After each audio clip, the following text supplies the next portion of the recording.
네, 메타가 강세를 보이고 있긴 하지만 마이크로소프트와 AI 소프트웨어 기업들의 주가가 계속해서 하락하면서 S&P 500이 음전했다는 점 참고하시기 바랍니다.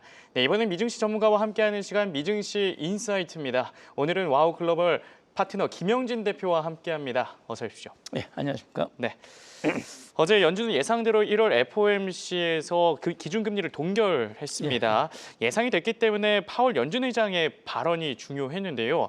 현 금리가 지켜보기에는 좀 좋은 위치에 있다. 이런 발언을 했는데 당분간 금리 인하는 없을 것이다. 이렇게 봐도 무방할까요? 실질적으로 이제 1월 FOMC 쪽에서 말씀하신 대로 현 금리가 중립 영역에 근접했다. 그래서 향후 속도 조절을 의지를 좀 밝힌 거죠. 그래서 단기적으로 금리 인하 가능성은 매우 낮아졌다라고 좀 말씀을 드리고요.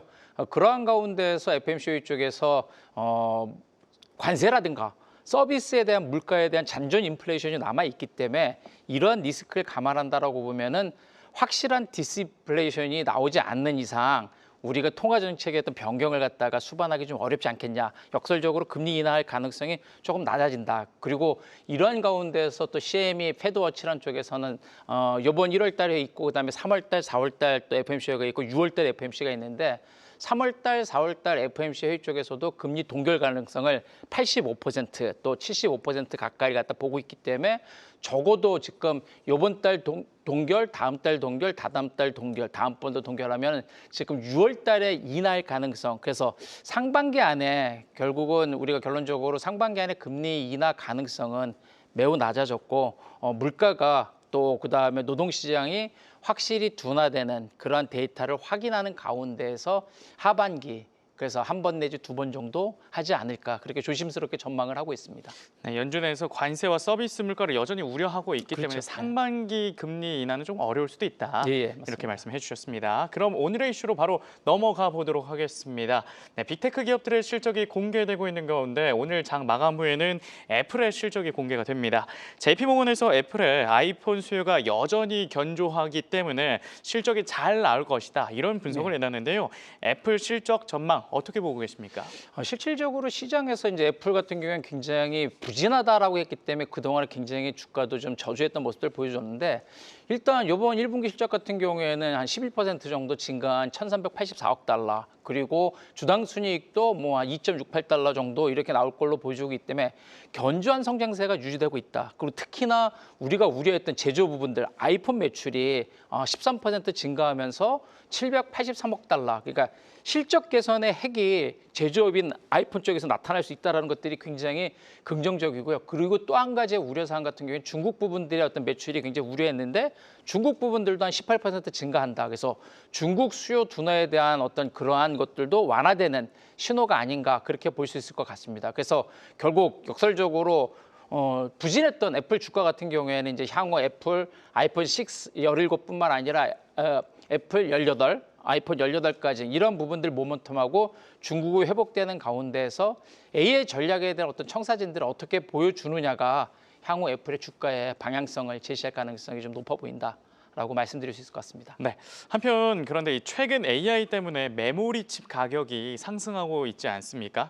이 메모리 칩이 또 애플 아이폰에 좀 들어가기 때문에 애플 제조 원가가 높아질 수 있다. 이런 분석이 있습니다. 이번 아이폰 18 가격은 동결될 것으로 예상되긴 하지만 기업 측면에서는 부담을 지는 것이기 때문에 이익 마진이 덜 남게 된다는 우려를 떨치지 못할 수 있지 않을까요?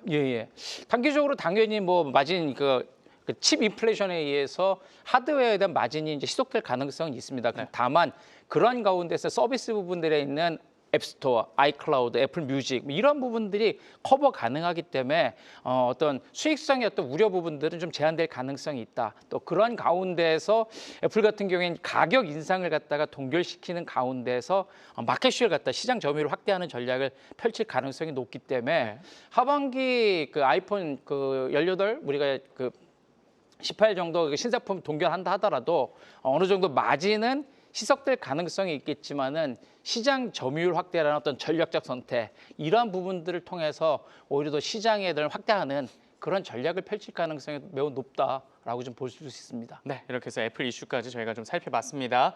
다음 이슈는 테슬라인데요. 테슬라가 실적을 공개했습니다. 전기차 판매량이 줄었지만 예. 예상치를 상회한 4분기 실적을 공개했는데요.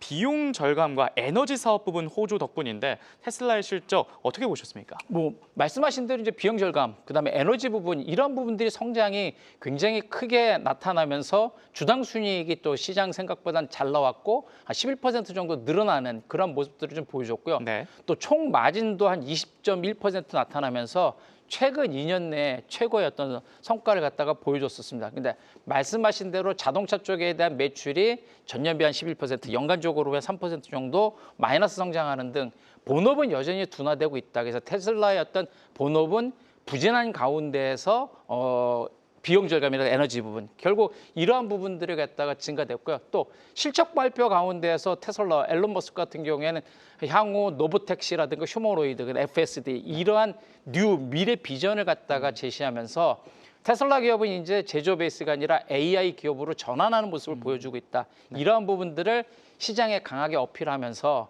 향후 테슬라 주가 같은 경우에는 완전 자율주행차, 그다음에 노보택시, 그다음에 휴머노이드 로봇, 에너지 저장 이런 부분들을 통해서 향후 주가가 형성될 걸로 보여주고 있기 때문에 기대감에 의한 상승들 계속적으로 여전히 유효하다라고 좀 볼 수 있을 것 같습니다. 네, 전기차 사업부는 부진했지만 FSD나 휴머노이드 산업에 대한 기대감을 예. 불러 일으켰기 때문에 어닝콜에서 그래서 기대감으로 상승했다가 현재는 근데 이 테슬라 1% 정도 하락하는 모습을 보여주고 있습니다. 예.